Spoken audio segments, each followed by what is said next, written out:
Hello everyone, my name is Novalinda Batuk.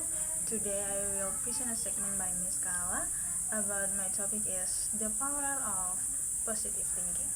Positive thinking is the ability to see situation in a better and calmer way, even when we are facing problems.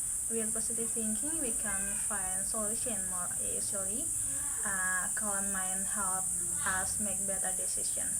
In addition, positive thinking can increase our motivation, protect our mental health, and make us more confident to try new things. In the end, positive thinking gives us strength to rise after failure and help us view life with more optimism. This is why positive thinking is an important habit that we need to practice every day. Okay guys, thank you for watching and have a great day.